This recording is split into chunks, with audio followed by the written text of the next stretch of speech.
It's that time. Welcome to Roadmap, how to take 3 listings a week until you're ready for more. Each week, we interview a great agent who is consistently taking 2, 3, 4 listings each week, and we have an exciting guest today. We encourage you to take notes and apply as much of the knowledge as quickly as you can, and then use the copycat principle. If you're watching on Vulcan7 or the Lead Gen Facebook group, we welcome you. Let me introduce my co-host from San Diego, Carly Hathaway. That's carlyhathaway.com. Hi, Carly. How's the real estate business? Hi, Ren. Hi, everybody. Real estate is great, as always. Really good time to be a listing agent, and I'm really excited for 2019. Great. Yeah, welcome to 2019. Now, some people are watching this 2 months, 3 months, 4 months later. So this is an exciting show. We've got some good stuff. Before I introduce our guest today, I want to remind everyone that we are also simulcasting the show on the private Lead Gen Facebook group. They have 52,000 members, so we have a large audience there today as well. And we'll be pausing for a commercial message during the show as a thank you to the Lead Gen folks. Let's welcome our guest today from beautiful Peoria, Illinois, Adam Merrick. Welcome, Adam. It's good to see you. Hey, Ren. Yep, good to see you too, Ren. Thanks for having me. Thanks for being here. It is great, and you have just been blowing it up every year. Every time I check in, you're like, whoa, you got to be kidding me. Yeah, so we've definitely seen some big growth over the last few years. Excited about what 2019 has to offer. We've got a 20% growth initiative that we're going to push really hard, and we're already starting to gain some traction. You know, as this is one of the most exciting times of the year when the new year clicks over with expired listings and for sale by owners. And we've had an amazing week so far. Our inside sales agent's been blowing it up, and we're excited. I love it. I was just startled at your numbers because last time I checked in with you, you were only selling a few hundred homes a year. Only a few hundred.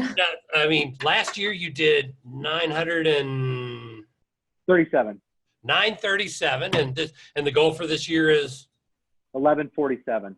1147. So roughly 100 sales a month. Roughly, so, 25 a week, right? Mm-hmm. And people will say my market's not big enough to do that kind of business. Now you're in Peoria. Peoria is like Peoria. It's not like Chicago. It's like Peoria. That's pretty amazing, don't you think? Well, we think so. Of course, we have 350,000 people in our metro area, and we cover about a 50 or 60 mile radius from where our home base is. So, there's opportunities everywhere. And, I'm a firm believer that, if you want to find business that's out there, you just got to go out there and find it. Yeah. What's the date today? Today's January. We're not even the 1 week. We haven't had a full week of this year so far. And you've already have, if I heard you correctly earlier, you have 18 listing appointments set so far for this year so far with expireds, only with expireds and FSBOs. Is that right? That's correct. Yeah. So we've set start of business today. We were at 30 listing appointments set. 18 of those are expired listings this week. So it sounds like a majority of your business is coming from expireds. Is that right? It's seasonal. It depends. Here's the thing about us. We are, I was a very prospecting based business when I was new into real estate. And, we've added some marketing enhancements. As our team has grown, we have almost 40 people on staff, and we have, 25 agents right now that work for us. And so we are marketing based and prospecting enhanced right now on the listing team. But prospecting has been a staple in my business. No question about that. Yeah. And up until you were doing about 350 transactions, you yourself would go in every morning with a solid routine and spend hours setting listing appointments with expireds and for sale owners every morning for many years. And a lot of agents don't do that. Well, I think what I've found is, of course, I come from the Midwest, right? We're in Peoria, little Peoria, Illinois.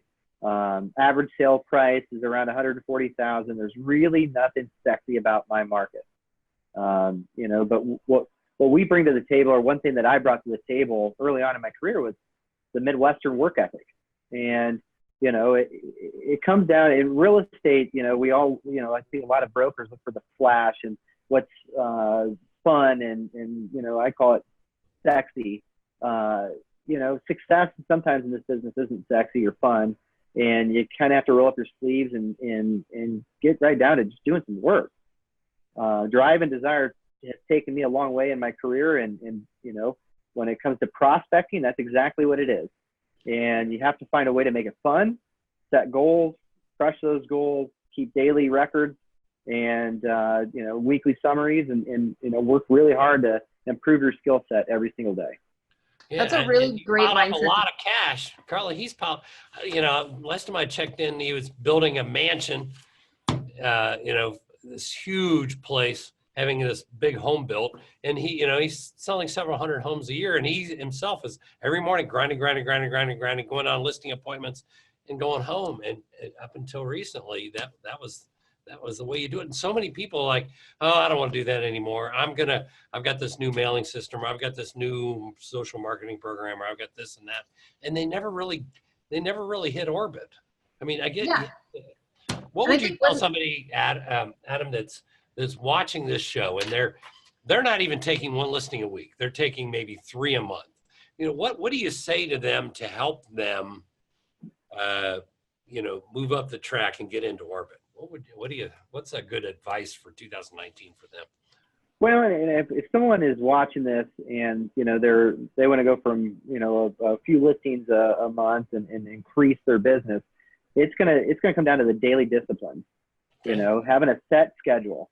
If you're going to be a prospecting based agent, you can't do it every once in a while. You can't catch a fish on the couch, if you will. You have to get into the office at the same time every day.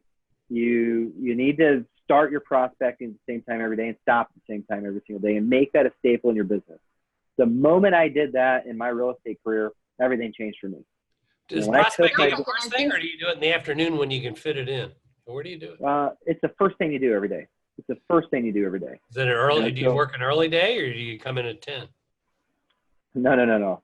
I was always the agent that turned the coffee pot on in my office, right? I wanted to get to the office early, no distractions, tighten up any of the contractual obligations I had, send out my emails that, I made promises the night before. And when 9 o'clock hit every single day, I knew exactly what my schedule was. I was going to make my first dial at 9 o'clock in the morning. But everything that I needed to do to get organized, I needed to run 3 CMAs before 9 o'clock. I needed to, as I started growing my team, I needed to, dispatch my buyer agents and my administrative team, but I had to be ready by 9 o'clock every morning. And, at the end of the day, it gave me a lot of discipline to further my career and some of the other things that I do now on a daily basis. I think that's fabulous. And I think having that exact time to start is so important. And I think that goes back to your really strong work ethic. So when you get on the phones at 9, how long would you stay on the phones for? 2 hours. Solid 2 hours. And then are you using scripts? Absolutely. And so, you want your script books close to you, whatever that is, if you're calling expired, you want your expired scripts, your objection handlers. I always also kept a stack of some past clients or current, past clients. The reason for that is that if I'm having a rough day, everybody has a rough day, right? You get hung up on, you get some rejection, somebody doesn't want to talk to you, and you kind of find yourself in that place where, you're not wanting to make that next dial. Prospecting is prospecting. Of course, my goal is to spend 2 hours on expireds or forced sub by owners, but sometimes you get beat up. And, instead of, finding yourself in a place where you're not having fun doing what it is that you're doing, I'd pick up my past client list and I'd switch gears quickly and call a few of my past clients. And, most of the time they're happy to hear from you. They're, telling you about their family, how you impacted their lives, and it can help kind of put some more air in your balloon, if you will, so you can maybe turn the page and pick back up where you left off on your expires with a positive mindset, because that's huge. So that's really good advice. You just take it off, you go to past clients.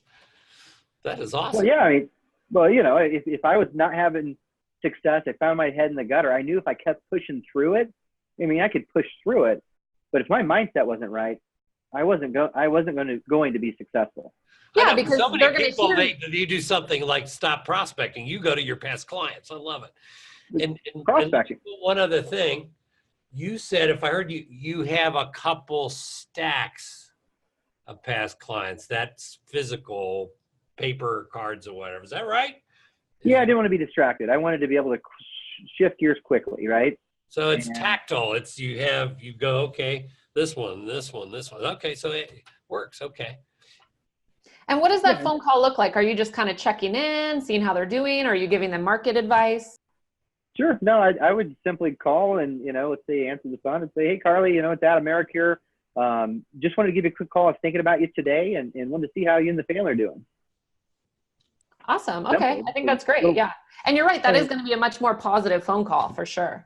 Well, and so, obviously, I as we get to the end, I say, glad to hear things are going well, or, sorry to hear that, your cat, passed away or whatever they might tell you. And I'd say, hey, listen, part of this call is also business related and still growing. We're having a lot of success helping people buy and sell in the Peoria and metro market. Do you happen to know of anyone, who do you know that's thinking about buying and selling or investing in real estate that I could talk to today? And pause and wait for your response.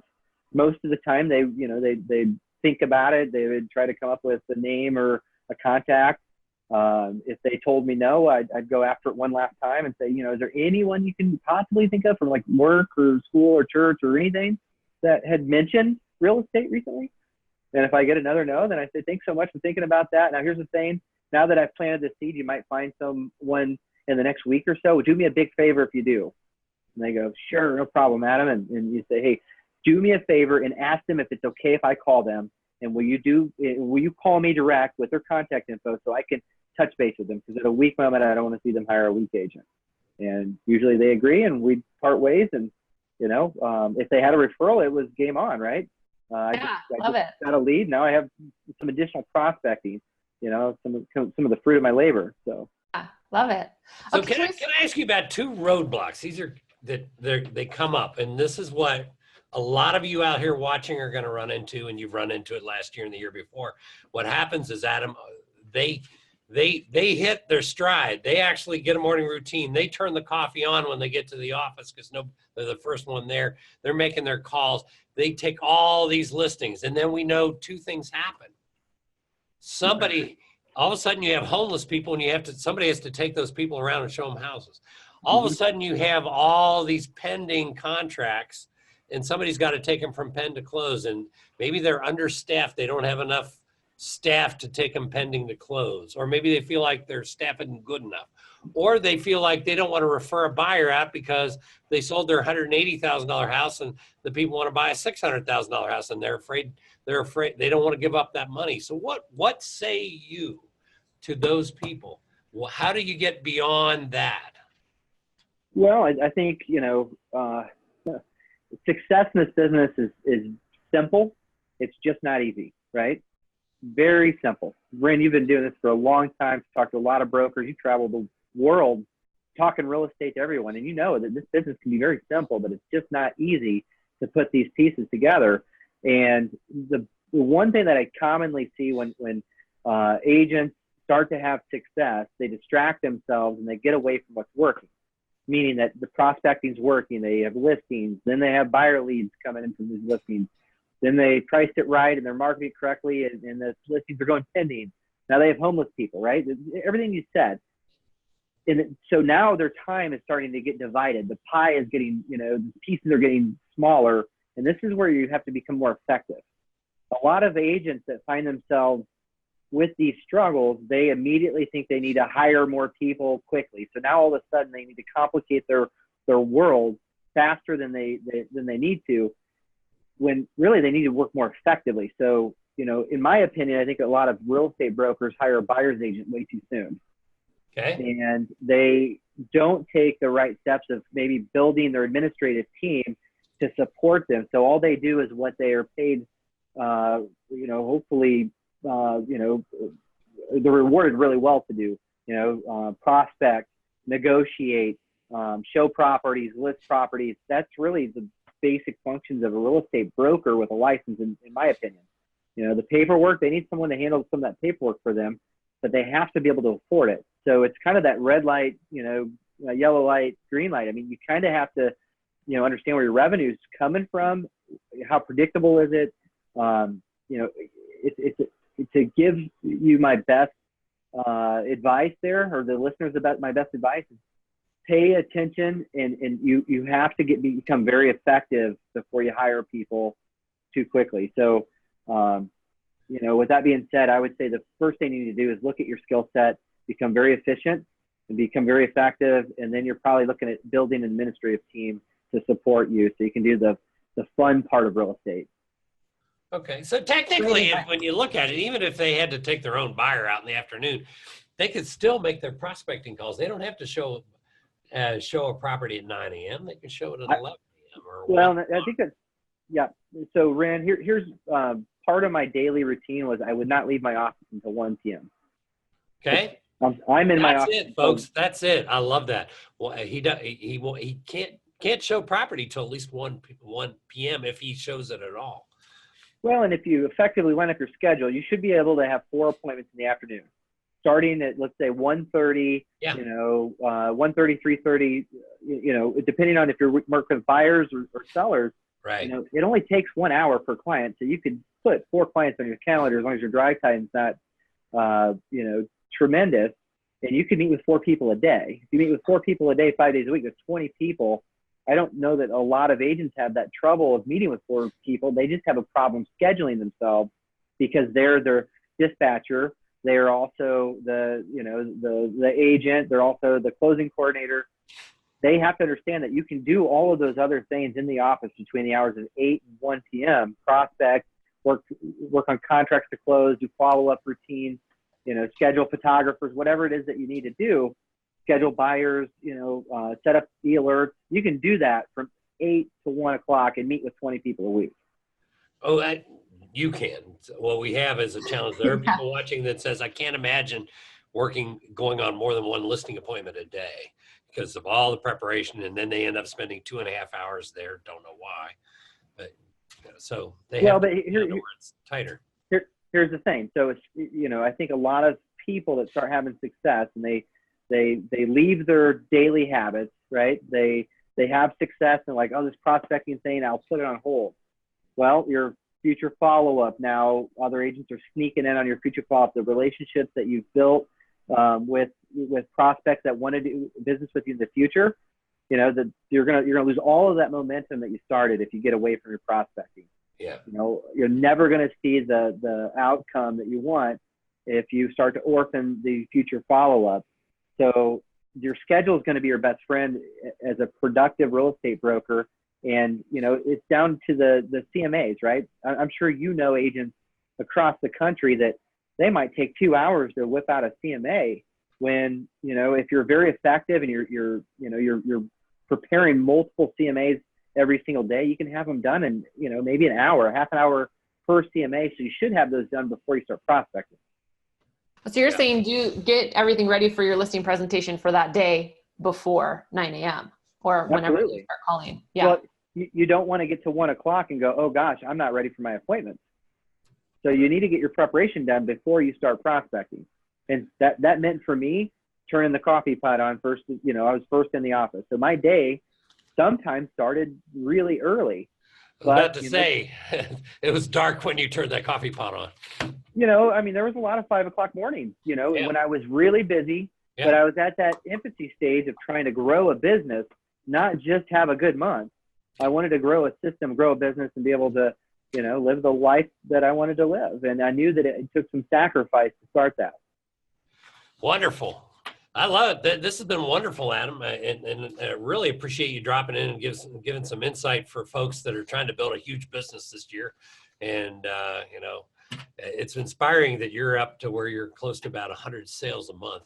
That's mind-boggling, but I know you can do it. And next year when you're at 1,500, 1,600, we'll have some fun again.